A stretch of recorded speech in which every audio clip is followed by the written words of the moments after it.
মোমবাতি কলোনি থেকে স্টার্ট করছি। টাইম হচ্ছে 9:54 আর আমাদের এখন 73 কিলোমিটার লাগবে ইসলামপুর বাস টার্মিনাস। এই 2 নম্বর দিয়ে গিয়ে ন্যাশনাল হাইওয়ে 10-এ উঠে পড়লাম। উঠেই বাঁ দিকে টার্ন নিলাম, টার্ন নিয়ে একটু এগিয়ে গেলাম, 3 বাতি মোড়টা আইল্যান্ডটা ঘুরে গেলাম, দিয়ে এগিয়ে চললাম ফুলবাড়ির দিকে। উত্তরকন্যা বাঁ দিকে এই যে দেখা যাচ্ছে, আর জলপাইগুড়ি সোজা যাচ্ছে। ফুলবাড়ি হয়ে ঘোষপুকুর হয়ে যাব। বাবা প্রচন্ড বৃষ্টি হয়ে গেছে এখানে। এই যে একটা ক্যানেল পেরিয়ে গেলাম, আর ডান দিকে লেখা দেখছি ঘোষপুকুর। আচ্ছা, আমরা তাহলে ডান দিকে বেরিয়ে যাব। আর তাহলে আমরা বাগডোগরার দিকে গেলাম না, ডান দিকে ঘোষপুকুর বাইপাস।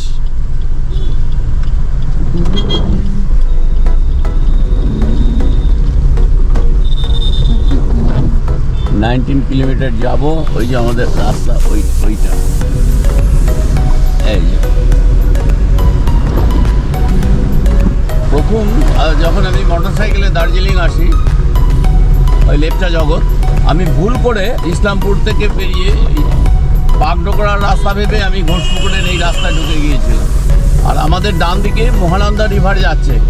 চলো কোথায় গিয়ে মহানন্দা রিভারকে পেরোবো সেটাও দেখাবো। দুবার আমরা পেরোবো মহানন্দা রিভারকে।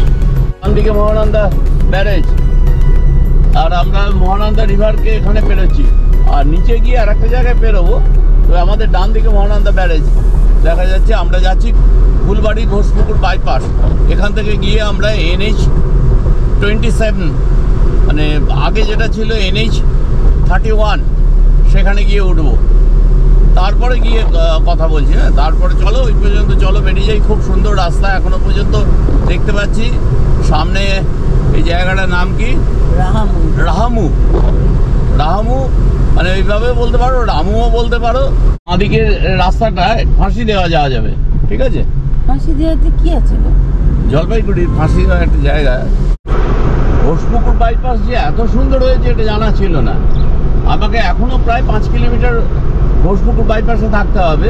আর সব থেকে বড় কথা, আমাকে শিলিগুড়ি থেকে বাগডোগরা হয়ে ওই ভিড়টা বুঝতেই পারা গেল না। আমরা যদি বাগডোগরা হয়ে আসতাম, দেখো ডান দিক দিয়ে যেটা আছে নিচ থেকে সেইটা আসতো, বাঁ দিকেটা সার্ভিস রোড। এই দেখো আমরা এই ঘোষপুকুরে নেমে গেলাম। ডান দিক থেকে আসছে বাগডোগরা থেকে রাস্তা আসছে। Islampur 48 kilometre, Bidhannagar 8 kilometre. ওইদিকে চলে গেলে বাগডোগরা। Toll tax. এই লরির নাম্বারটা দেখে রাখো, নাম্বারও এমনভাবে গার্ড দিয়ে আছে। এরা দাদাগিরি, মানে এরা টোল দেবে না। পেছনের গাড়ি বলছে দেখো এক্ষুনি ওদের ছেড়ে দেবে, কিন্তু যা দেখা যাচ্ছে এরা ছাড়বে না। ওই দেখো কত ভিড় হয়ে গেছে ওখানে।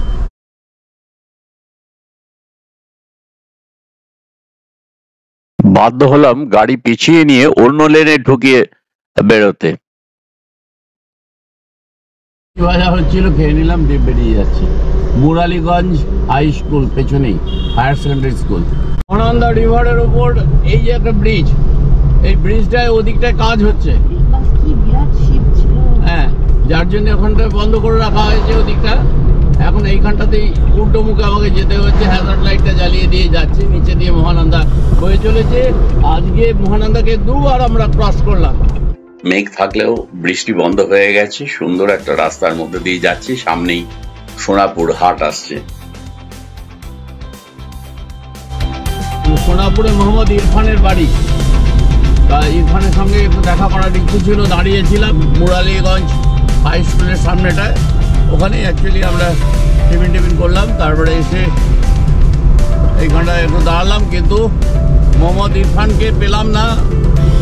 ইরফান, তোমাকে আমি মেসেজ করে দিলাম, তুমি দেখবে তোমার মেসেঞ্জারে। ফোন নাম্বার না থাকায় আর দেখা হলো না। নিশ্চয়ই আবার যাতায়াতের পথে দেখা হয়ে যাবে কোনো সময়। 27-এর উপরে আছি। এই জায়গাটার নাম হলো কলাগাছ। আর বাঁ দিকে যে রাস্তাটা দেখা যাচ্ছে, টোটোগুলো দাঁড়িয়ে আছে, এই দিক থেকে এগিয়ে গেলে, মানে আমাদের পেছন দিকে অ্যাকচুয়ালি ওই দিকটা দিয়ে গেলে হাফতিয়াগঞ্জ। হাফতিয়াগঞ্জের মহানন্দা অ্যাকুইডাক্ট আছে, যেটা মহানন্দা রিভারের ওপর দিয়ে বড় যে ক্যানেলটা, তাকে পিলারের ওপর দিয়ে নিয়ে আসা হচ্ছে। একটা ক্যানেল আসছে এবং তার উপরে আবার রোড ব্রিজ আছে। যখন তলায় রিভার থাকে এবং ওপর দিয়ে ক্যানেল যায়, এটাকে অ্যাকুইড্যাক্ট বলে, এবং এটা মহানন্দা অ্যাকুইড্যাক্ট হাফতিয়াগঞ্জ, এবং ওখানের থেকে একদম ডাইরেক্ট বাংলাদেশ দেখা যায়। বাংলাদেশ একদম বর্ডারে এটা। উত্তর দিনাজপুরের চোপড়া, যেটা সংবাদপত্রে প্রায় নাম শুনতে পাবে তোমরা বিভিন্ন কারণে, এই চোপড়া পেরিয়ে যাচ্ছি। এই ডাউক রিভার পেরিয়ে গেলাম, জলপাইগুড়ি থেকে উৎপন্ন হয়ে কিছুটা বাংলাদেশে ঢুকে আবার ইন্ডিয়াতে ঢুকে গেছে। এখানে কি হয়েছে? এখানটা গাড়িটা দাঁড়িয়ে গেল কেন? গাড়ি খারাপ হয়ে গেছে মনে হচ্ছে। বড় ইন্ডিয়ান অয়েলের পেট্রোল পাম্প আছে, খুব স্পেসিয়াস, এত বড় মানে আমি দেখিনি তো এর আগে। মাদারীপুর এলাম যখন, একটু প্রবীরের সাথে দেখা করে যাই, আর গয়াদার সাথে দেখা করে যাই, রাখালবাবুর স্ত্রীর সাথেও দেখা করে যাই। কলেজ দেখা তো বাঁদিকে, কি এটা শ্রীকৃষ্ণপুর হাই স্কুল, সোজা যাচ্ছে ইসলামপুর বাইপাস হয়ে ডালকোলা হয়ে বেরিয়ে যাবে। আর আমি এখন ঢুকবো, রেড সিগন্যাল দেওয়া আছে, একটু দাঁড়ালাম, গ্রিন হলেই ডান দিকে ঢুকে যাব। এই ডান দিকে ঢুকে গেলাম ইসলামপুর শহরে। আমরা বাইপাসটা ধরলাম না, আর দেখো Dalkhola 65 kilometre, Kishanganj 35 kilometre, Raiganj 90 kilometre এইখানটা থেকে। হ্যাঁ, আমরা এই রাস্তা ধরেই সোজা যাব, টাউন হয়ে বেরিয়ে চলে যাব, মানে আর আমাদের বাইপাসটা ধরার দরকার লাগবে না। বিহার মোড় পেরেছি, পেরিয়ে আমরা বাঁ দিকে ঢুকে যাব, আরেকটু এগিয়ে। গয়াদা বৌদি এবং ফ্যামিলির সঙ্গে দেখা হয়ে গেল, সুন্দর একটা বাড়ি দেখছো। বলে দাও। সমৃদ্ধি দাস। বাহ, বলো। আশা দাস। ব্যাস, এই যে সবার সঙ্গে দেখা হলো। আবার কি ব্যাঙ্গালোরে দেখা? একটু দেখা করেই আমরা বেরিয়ে পড়লাম। প্রবীরের বাড়ি এসেছিলাম, প্রতি বৌদি আর অপর্ণা এখানে দাঁড়িয়ে আছে। বাড়িতে এখানটাতে একটু দেখা করে যাই, ওই যে ওই বাড়িটা। ইসলামপুর, উত্তর দিনাজপুর তিস্তা প্রজেক্টের কলোনিটার মধ্যে ঢুকছি। এই মাত্র 35 বছর আগে এখান থেকে গিয়েছিলাম, তখন ঝকঝকে তকতকে একটা সুন্দর এনভায়রনমেন্ট ছিল। তোমরা ভাবছো এটা মোটর ব্লগ করছি না ফ্যামিলি ব্লগ করছি, অনেকে এই নিয়ে আমার কাছে কমপ্লেন করছো। দেখো, এই মানুষ, এই পথ ঘাট, এদের ভুলতে পারি না, এরা আমার একান্তই নিজের ছিল। মলির অফিসে এসেছিলাম, দেখা হয়ে গেল। এই মলি, মনা, বিট্টু, জয়, মৌসুমী, অনেকেরই নাম আজ মনে পড়ে না, এদের ভুলতে পারি না, এরা তখন বাচ্চা ছিল। চললাম মলি, তাহলে টাটা। আমার এই কলোনির মধ্যে একটা স্কুটারে চারিদিকে এদিকে ওদিকে 4-5 জন 6 জন মানে সব চেপে থাকতো, আর আমি আস্তে আস্তে ঠিক এই রাস্তা দিয়ে ঘুরতাম এদের নিয়ে।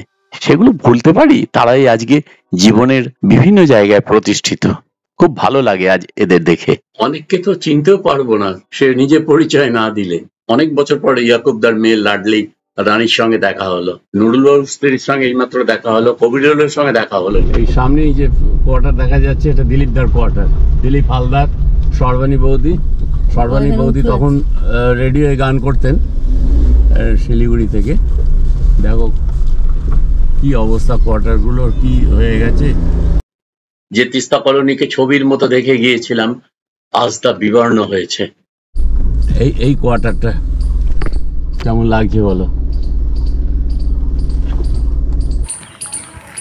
অপূর্ণা ওখানে ভিডিও করছে, ফেসবুকে দেবে। আগেকার স্মৃতি বোধহয় রোমন্থন করছে।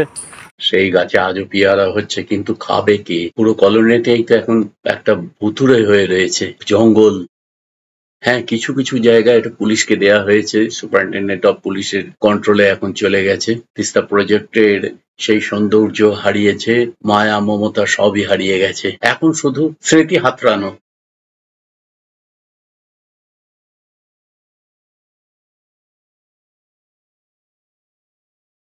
এই যে গোল জায়গাটা, এটা কত সুন্দর ছিল, আর এখানে কি সুন্দর বোতল ব্রাশ ফুল ছিল, হয়তো আছে এখনো ফুটছে, কিন্তু সেই যে বলে সেই বাগান আছে, সব আছে, সেই মালি কোথায়?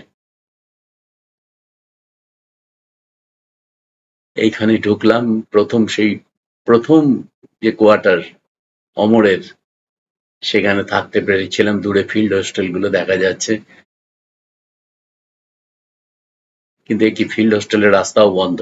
আবার ব্যাক করলাম। এখন R26 এ অফিস হয়েছে বোধহয় পুলিশ। এগিয়ে গিয়ে এবার বেরিয়ে যাচ্ছি। যখনই আসি একবার করে ঘুরে যাই উত্তর দিনাজপুরের ইসলামপুরের এই তিস্তা প্রজেক্ট। ডান দিকের মাঠে কত খেলা হতো, কত গেট টুগেদার, কত কি হতো এখানে। আর ডান দিক তিস্তা প্রজেক্টের অফিসকে রেখে আমরা রায়গঞ্জের দিকে এগিয়ে যাব।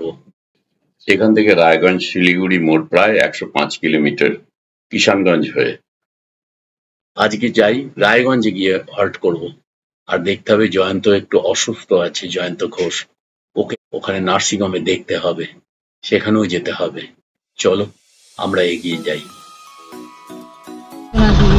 চৌরঙ্গি আর ডান দিকে আলোবাড়ি রোড রেলওয়ে স্টেশন।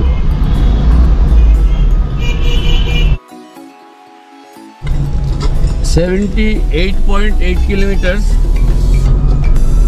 এই মুহূর্তে আমরা বাইপাস যেটা ইসলামপুর এখানে মিট করে গেলাম।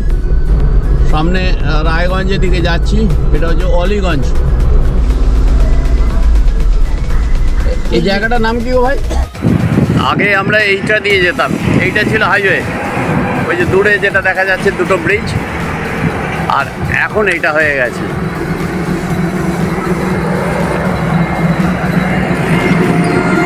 এইভাবে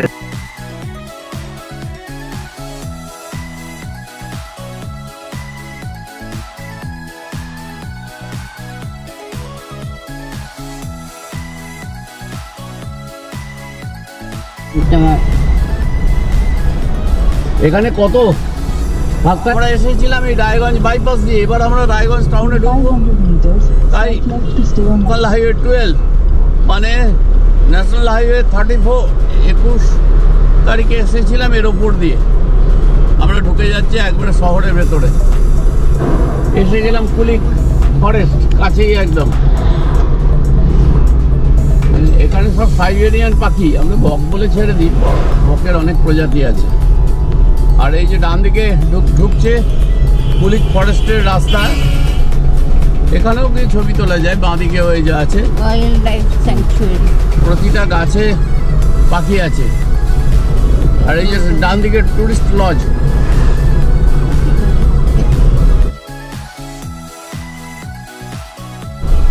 আমরা এসে গেছি রায়গঞ্জ শিলিগুড়ি মোড়। এই যে স্ট্যাচুটা দেখছো, এখান থেকে বাঁ দিকে আমরা যাচ্ছি একটু কর্ণজোড়ার দিকে। বাঁ দিকে ছিল রায়গঞ্জ সুরেন্দ্রনাথ মহাবিদ্যালয়, সুদর্শনপুর দ্বারিকা প্রসাদ উচ্চ বিদ্যালয়। বিজনেসের ব্যাপারে সমস্ত বড় বড় এখানে বিল্ডিং তৈরি হয়েছে। এই যে রাস্তা যেটা ছিল সেই রাস্তা আর নেই। এখানে দুদিকেই তোমরা দেখেই বুঝতে পারছো যে 2 লেন যে রাস্তা চলে গেছে কর্ণজোড়ার দিকে প্রায় 3.5 কিলোমিটার। সেই রাস্তা দুদিকে আর চেনা যাবে না। চারিদিকে বিল্ডিং এর পর বিল্ডিং, এমনকি রয়্যাল এনফিল্ড, KTM, 2 হুইলারের বিভিন্ন রকম শোরুম এদিকে। এখানে Karnajora park, DM office ground, Raiganj BEd college, জেলা প্রাথমিক বিদ্যালয় পরিষদ, উত্তর দিনাজপুর জেলা পরিষদ, কি নেই এখানে। কিন্তু সেই মোটর কালীবাড়ি মোড়ও আছে, উদয়পুর, বোগ্রাম, এগুলো পেরিয়ে এলাম, আর চেনা যাচ্ছে না কিছুই। আধুনিকতার মোড়কে মুড়িয়ে দেওয়া হয়েছে প্রায় গ্রাম্য জীবন। আর এই রাস্তা চলে গেছে সোজা কালিয়াগঞ্জ, হেমতাবাদ, গঙ্গারামপুর হয়ে একেবারে বালুরঘাট, প্রায় হিলির কাছে, মানে একদম বাংলাদেশ বর্ডার। এখনই প্রবেশ করছি কর্ণজোড়া তিস্তা প্রজেক্টের।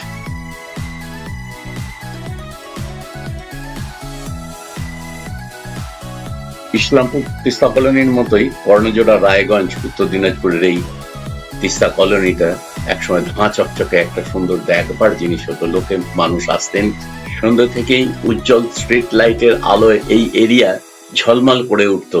আর তখন বাইরে থাকতো খুব কম আলো। আর আজ ঠিক তার উল্টো, জঙ্গলে ভর্তি হয়ে আছে। এ তো মনে হচ্ছে বাঘভাল্লুক বেরোবে এখান থেকে। বাঁ দিকে টাইপ 3 কোয়ার্টার গুলো পেরিয়ে গিয়ে এবার এখানে একটা রাউন্ড আছে, রাউন্ড মতো একটু ঘুরে এখান থেকে সোজা ওই দূরে দেখা যাচ্ছে গেট, আর ডান দিকে অফিস বিল্ডিং গুলো আছে, এই বাঁ দিকে ফাঁকা ছিল, তখন এই বাউন্ডারি ওয়ালই ছিল না। প্রিয় বন্ধুরা, মন ভালো করব বলে বেরিয়েছিলাম, কিন্তু আজকে এই কনকালস্ট্রার তিস্তা প্রজেক্টের অবস্থাগুলো দেখে মনটা আরো খারাপ হয়ে গেল। স্মৃতিরা ফিরে ফিরে আসছে, কিন্তু মিলছে না, কিছুই মিলছে না। এই বন জঙ্গলের মধ্যে কোথায় গেল সেই প্রাণ? এ যেন একটা নীরব নির্ভীতে কান্না। একটা 22-23 বছরের ছেলের চোখে এটা স্বপ্ন ছিল। স্টাডি রাইডার তার অডিও ভিজুয়ালের মাধ্যমে তোমাদের কাছে তার আনন্দ শেয়ার করে। আর দুঃখ নয় বন্ধু, চলো আনন্দ করি। আর কোনোদিন এই প্রজেক্ট গুলোর ছবি দেখাবো না তোমাদের, ওকে? ও হ্যাঁ, একটা কাজ বাকি আছে, জয়ন্ত ঘোষকে একটু দেখে নিতে হবে। ওর ছেলে ডক্টর জয়দীপ ঘোষ, সে বললো যে জয়ন্ত উপশম নার্সিংহোমে আছে, আর ওকে দেখেই আজকে কিন্তু আমরা রায়গঞ্জে হল্ট করব। গেটটা পেরিয়ে উপশম নার্সিংহোমটা হবে। আর আজকে উপশমের একটা ব্লাড ব্যাংকের নতুন শাখা খুলেছে। চলো দেখি, নার্সিংহোমটাও দেখে নেবো, জয়ন্তের সঙ্গেও দেখে নেবো। 103 নম্বর রুমে আছে, একটু দেখা করে যাই। গাড়ি কোথায় রাখবো? হ্যাঁ, কি ব্যাপার? হ্যাঁ, এই সমস্ত কি? NH-12 থেকে গাড়ি ঘুরিয়ে নিলাম ডান দিকে, রায়গঞ্জ হসপিটালের পাশ দিয়ে, পিডব্লিউডির পাশ দিয়ে, NBSTCর বাস স্ট্যান্ডের এখানে কোনো হোটেল খুঁজবো। কিছুতেই ডক্টর জয়দীপ ঘোষ, জয়ন্তের ছেলে, সে থাকতে দেবে না, ওর বাড়িতে থাকতে হবে। এর আগেও আমরা ওর বাড়িতে থেকেছি, খেয়েছি, কিন্তু আজকের দিনটা আমরা দেখলাম যে এখানে হোটেলেই থাকি। কথাগুলো যেগুলো বলছি সেখানে, এটা ওদের এরিয়ার মধ্যে গাড়ি ঢোকানো যাবে না। আগে গাড়ি রাখবার জায়গা থাকবে, এরকম হোটেল দেখতে হবে। রাধাকুঞ্জ, ধরো এদিকটা দেখো, রাধাকুঞ্জতে দেখো, রাধাকুঞ্জটা ভালো হবে। 199.3 কিলোমিটার হলো। আজকে 26 মে 2025, 6:52 বাজছে এখন। আমরা রায়গঞ্জে আজকে হোটেলে থেকে যাচ্ছি। 20.3 কিলোমিটার পার লিটার যাচ্ছে। টোটাল হলো 952.5 কিলোমিটার 21 তারিখ থেকে। 108।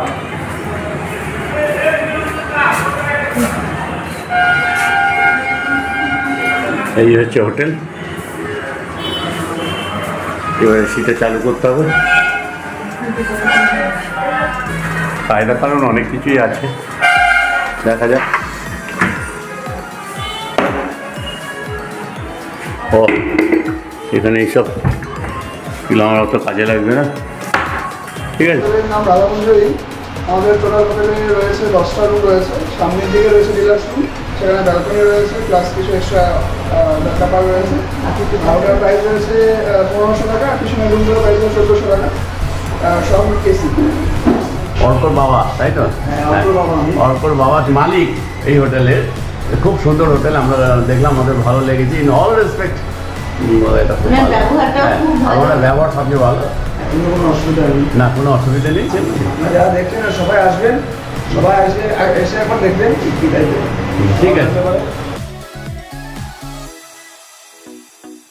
NBSTCর বাস স্ট্যান্ড হচ্ছে এইটা।